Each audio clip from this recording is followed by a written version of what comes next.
Hello everyone, my name is Eric. With us today we have Andy, and you are watching Oakland Tobacconist.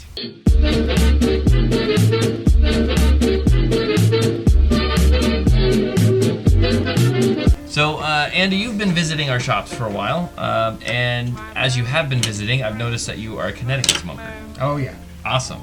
This is going to be somewhat new for me because I'm not so much of a Connecticut smoker, but I also haven't tried this one. Today we're going to be reviewing the Southern Draw Quickdraw Connecticut series. So we're going to go and get this cut up, and we'll go ahead and give it a try.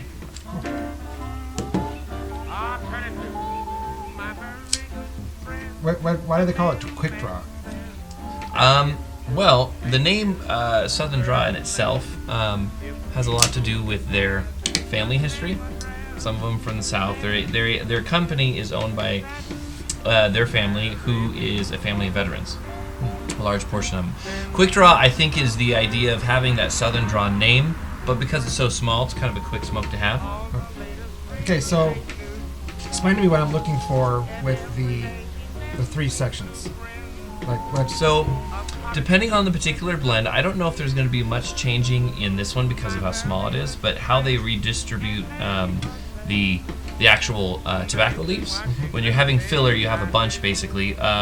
Something about this gauge, if you're making this one, and you're putting your filler leaves inside, well, sometimes depending on the length of those leaves, you have to redistribute the front and the end to kind of even it out.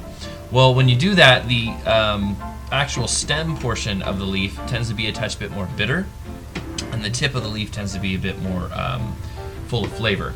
So depending on where that tip and that stem gets redistributed, that will sometimes manipulate the smoke itself when you're having it. So a lot of people, if they have a spicy wrapper, then you're going to get a burst of spice in the beginning, and as you smoke it, will calm down a little bit, become a bit stronger and bitter towards the end. So like I say, I'm not typically a Connecticut smoker, but this definitely seems more like it's got a lot more spice to it.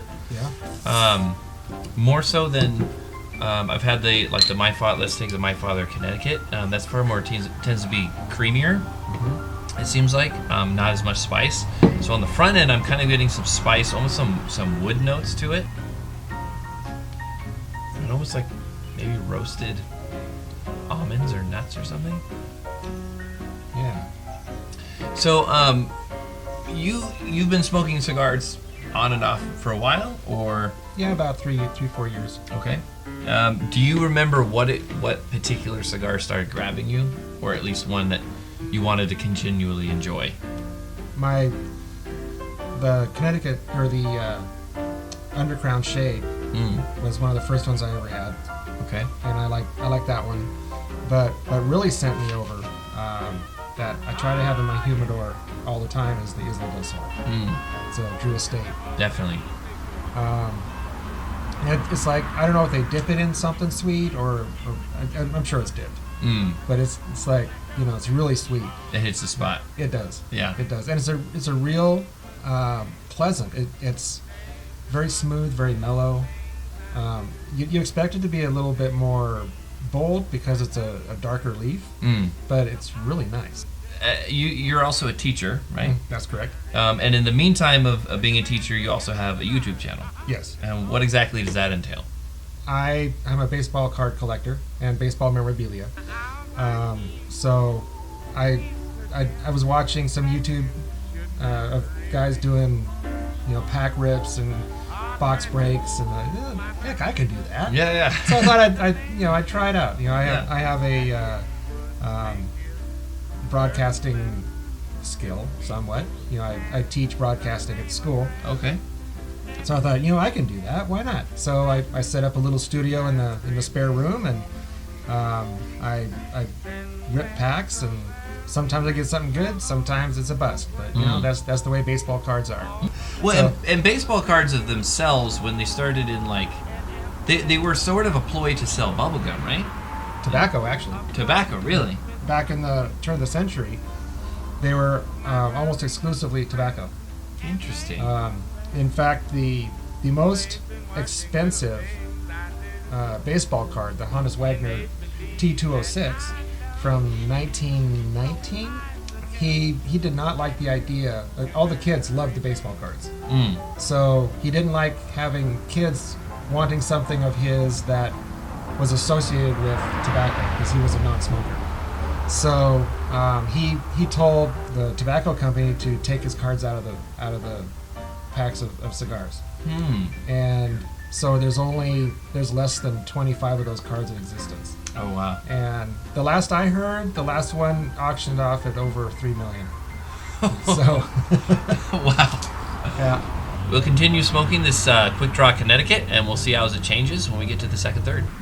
So here we are back now on the second third, and I have to say, for a Connecticut, it's got a kind of like a smooth profile, but a ton of flavor. A ton of different flavors to it.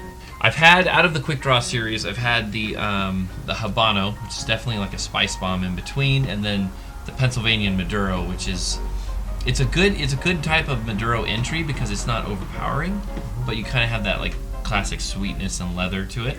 But yeah, this is definitely, I would put it to a medium, maybe edging on a medium plus. But so in between, because you're on break right now, right? I am. Okay, so in between that, have you been able to give more attention to some of your other projects, that sort of thing?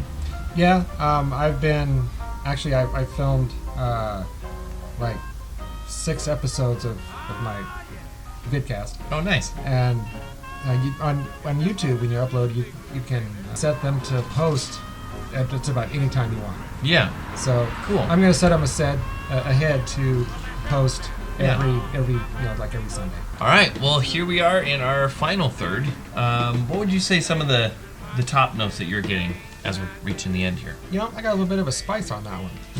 Just now. Yeah, I have. Just a little bit. There's some taste in here that I'm trying to find, but I can't fully.